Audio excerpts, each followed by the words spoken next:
Bapa di atas segala-galanya, Bapa yang paling mengetahui tentang hidup saya, Bapa yang telah menciptakan saya. Dia telah mengangkat dan menerima saya sebagai anaknya. Ada satu sukacita yang sungguh luar biasa, saudara. Dan sampai saat ini saya boleh berjalan dengan tegak, karena saya percaya Tuhan selalu melindungi saya. Dimanapun saya pergi, saya percaya Tuhan pasti memberkati saya. Terbukti, saudaraku, sebelum saya bertobat dulu saya ini cuma 48 kilogram. Tapi setelah saya bertobat sekarang, saudaraku, sudah bisa lihat saya udah gede. Sudah 60 kilogram, saudaraku. Jadi ada berkat yang melimpah. Amin. Ikut Yesus, pasti akan diberkati. Amin. Haleluya, saudara yang kasih. Apa yang terjadi setelah itu, saudaraku? Saya sungguh diberkati oleh Tuhan. Dulu saya membenci orang-orang si mata sipit, saudaraku. Dulu saya paling jijik melihat si mata sipit karena babinya. Tapi heran Tuhan ubahkan, saya boleh mengasihi mereka dengan sukacita. Saya boleh menyambut mereka dengan sukacita. Yang lebih heran lagi, saya sekarang paling suka makan babi, saudaraku. Dan ternyata enak babi itu, saudaraku yang kasih. Apalagi si mata sipit yang masih aku sedap. Sedap sekali, babi kecapnya itu sedap sekali. Apalagi di sate, wah enak, saudaraku. Enak, saudaraku. Tetapi saya mau katakan kepada saudara, bagaimana Tuhan begitu mengubahkan saya.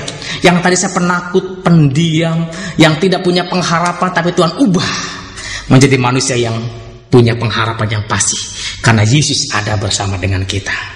Setelah itu apa yang terjadi, saudaraku? Memang tuh firman Tuhan itu iya dan amin. Setiap firman yang keluar, dia tidak akan kembali dengan sia-sia.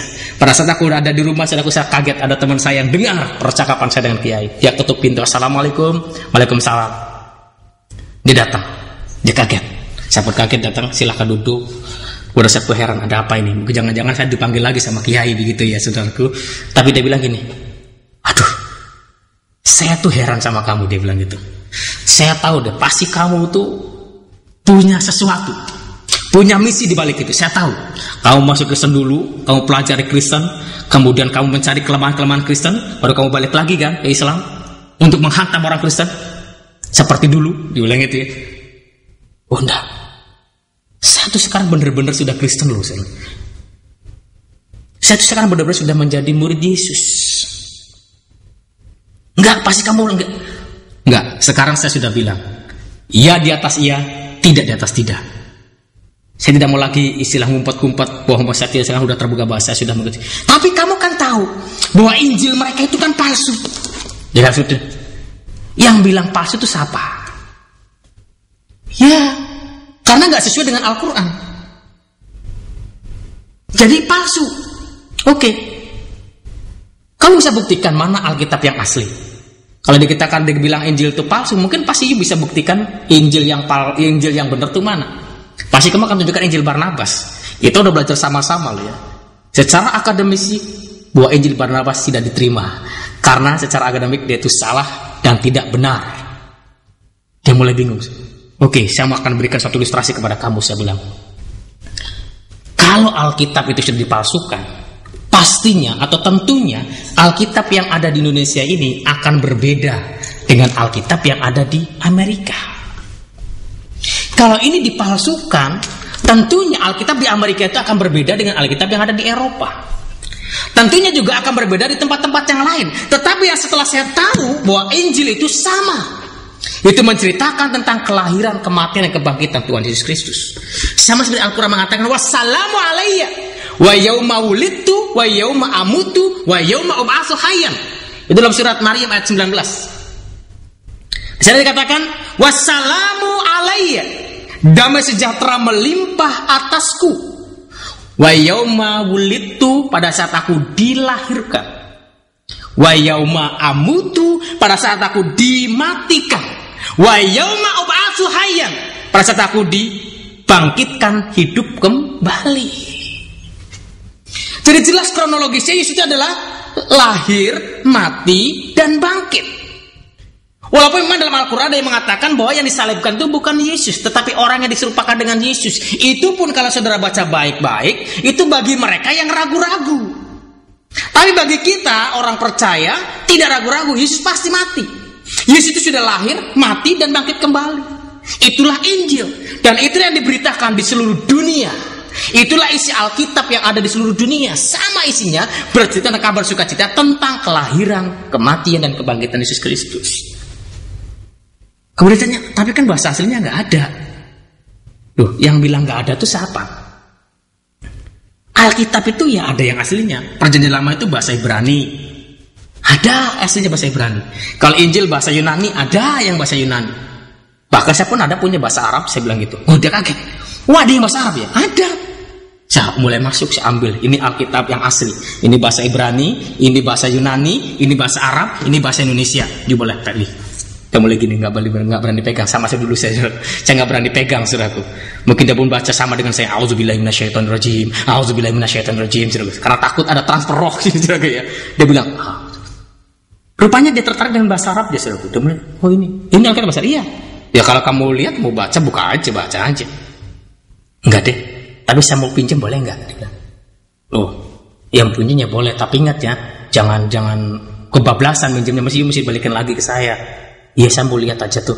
Kemudian dia pulang, dia baca Alkitab, saya nggak tahu, dia baca.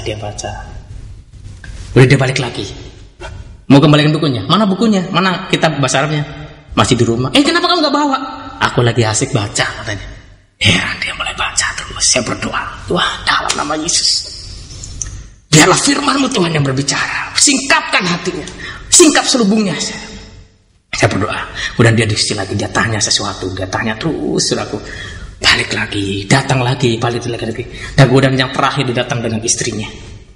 Datang ke situ. Kemudian, ya, sekarang saya sudah pelajari. Sekarang apa yang harus saya lakukan untuk menjadi murid Yesus? Pada saat mendengar kata itu, saudaraku, saya tersentak, terharu, campur sukacita. Oh, Tuhan itu ajaib. Tuhan itu luar biasa. Firman-Nya dapat mengubahkan orang yang keras apapun, bisa diubahkan dengan kuasa firman. Dan kemudian sering kasih, oke, firman Tuhan yang ada di dalam Roma pasal yang ke-10, saya katakan kepada dia. Roma pasal yang ke-10 ayat 9 dan 10, itu yang harus kamu lakukan. Roma pasal yang ke-10 ayat yang ke-9 dan ayat yang ke-10. Demikianlah firman Tuhan. Sebab jika kamu mengaku dengan mulutmu bahwa Yesus adalah Tuhan dan percaya dalam hatimu bahwa Allah telah membangkitkan Dia dari antara orang mati, maka kamu akan diselamatkan. Karena dengan hati orang percaya dan dibenarkan, dan dengan mulut orang mengaku dan diselamatkan.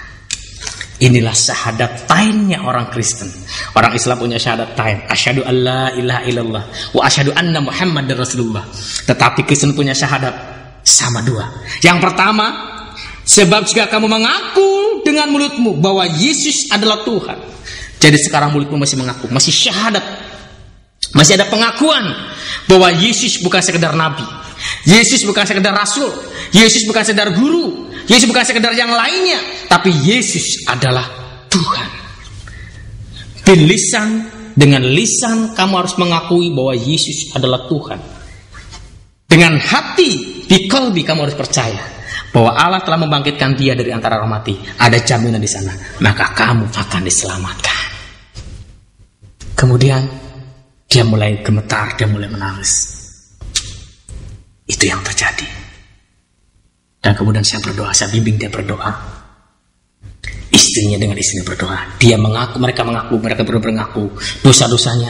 Dan kemudian mereka mau menerima Yesus sebagai Tuhan dan selamat pribadi mereka. Dan saudara boleh berdoa untuk dua hamba Tuhan ini. Sekarang dia sedang belajar tentang kebenaran firman Allah. Dan saya yakin dan percaya Tuhan akan pakai mereka berdua. Di akhir zaman ini dengan dahsyatnya akan dipenuhi dengan tanda-tanda dan karunia-karunia, sehingga nama Tuhan diagungkan, dipermuliakan melalui keluarga ini. Oleh karena itu sering kasih, apalagi yang harus kita buat? Jikalau pada saat ini saudara sedang melihat dari program ini, saudara tersentuh, saudara diberikan pengertian oleh Tuhan siapakah Yesus itu, atau saudara tidak mengerti, tidak begitu menangkap dan tidak begitu jelas, maka saudara boleh bertanya kepada kami melalui email. Alamat email kepada kami saudara boleh lihat di bawah ini, ada satu email, itu kabarsukacita@yahoo.com. Kalau saudara ingin banyak materi-materi, di sana ada satu situs www.ansariislam.org/bahasa. Saudara bisa lihat di sana, dan apabila saudara tidak mengerti, saudara boleh kirim surat dan kami siap akan melayani saudara. Dan pada saat ini, bagi saudara